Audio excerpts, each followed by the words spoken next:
mentioning that you and your partners would go to the Van Port and Champaign Charlies. Could you tell us a little bit more about what that was like?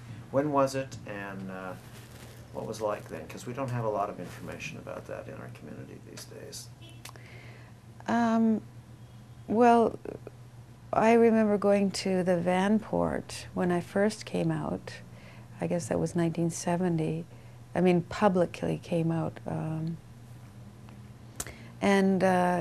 You know, it was a lot of people drinking beer. There was a lot of, there was a culture that was a very, you know, male-female culture. You were butch, you were femme. It was pretty rough.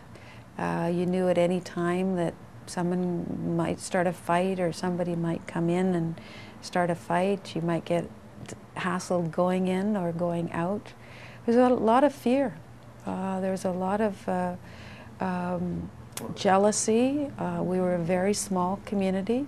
There was competition between people, and there was... For partners? For partners, yeah. But some of the people that I met at that time, I'm still very good friends with. And some of the people that I met them at that time are not alive today. I remember going to Champaign Charlies and dancing all night long. It was a wonderful, wonderful place to dance. It was a different atmosphere. And I remember the Dufferin. It was wonderful to go to the clubs in those days. That was the time of the 70s when there was really good dance music. It was fun. You could just relax. Vancouver actually was a time when people felt quite free, and a lot of hippies, and dancing was kind of relaxed. And I think that the shock of then going out in the streets and knowing you weren't safe. Women were being raped and beaten up, and men were being attacked. So that actually getting to the clubs or leaving the clubs, you immediately had to let go of that. Unless you were in a large group, you wouldn't be holding hands, and you wouldn't be, you know, kissing or showing any signs of affection, because it was dangerous. So it was necessary to have a healthy amount of paranoia. It wasn't paranoia. It was very realistic. I mean, in 2010, if people are still being killed and beaten up, you can imagine what it was like in the early 70s. It was a time when you know, we were speaking out, and to me it felt safer to speak out than be silent. To live with fear and live with threats is a terrible thing, but to speak out is a freeing thing to do. Because you're standing clear, and you're standing for rights, and you know you're not alone when you speak out.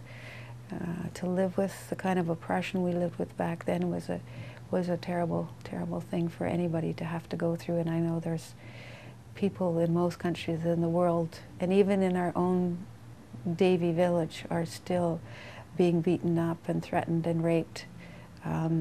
Even in one of our shelters, I heard that one of the men was raped.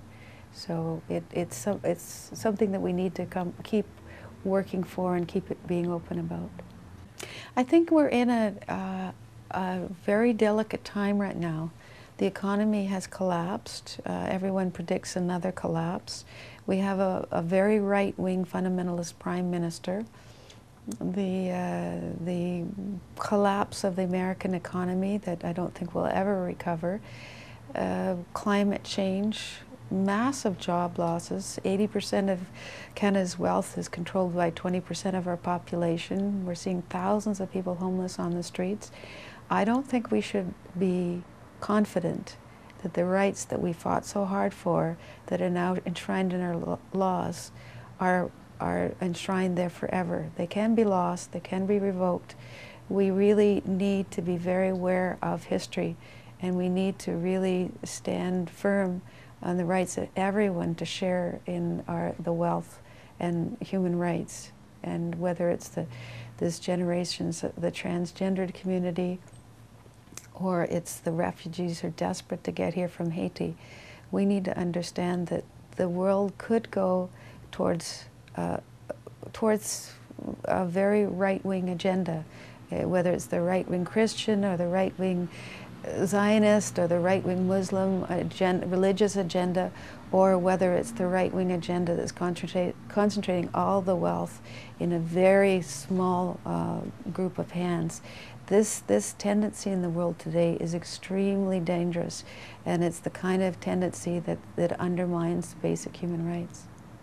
In the United States, the Supreme Court just decided that all the laws that would forbid corporate donations, massive corporate donations to politicians are unconstitutional under the freedom of speech. And of course this has been attacked as handing the country over to the corporations. Mm-hmm. I'm quite concerned about that myself, because you were talking about basically our rights and freedoms being undermined by this kind of... I've passed two motions in council to call for electoral reform and campaign financing reform, and one of which I took to the Union of BC Municipalities, but it never got on the floor for debate. And within that same morning, the Premier stood up and said he's striking a provincial committee to look at campaign and electoral reform issues that he totally controls. He's putting all of his people on the committee. The committee's to report back to the legislature by May 31st, 2010. So I just passed a motion 2 weeks ago in council that we strike a cross-party committee that looks at electoral reform and campaign financing, that would present to this committee and to urge this committee to meet in Vancouver so there could be public submissions to it. But I'm very concerned that he will decide that there will be no campaign financing allowed by either the corporations or by the unions, which will mean that the funding to fund the center-left will have to come from individuals, most of whom can only afford to give a couple hundred in times like this.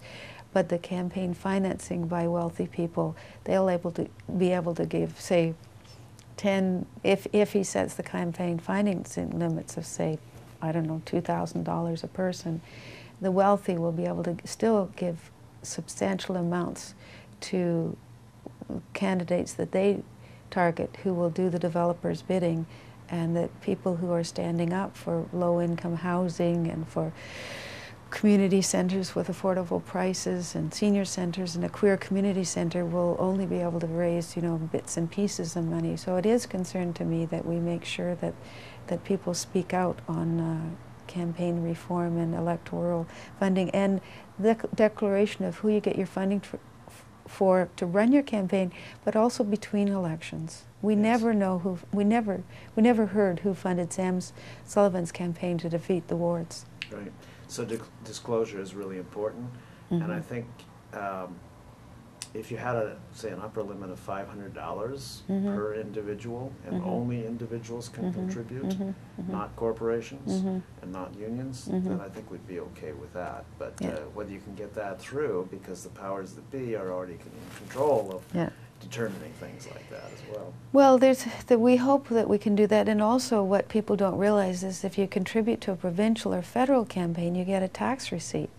At the municipal level, you make a campaign and there's no receipt. You're just doing it because you have some ideals that you're standing up for. Clearly that should change. Yes. And if we want true campaign, you know, it should be funded by taxpayers, basically.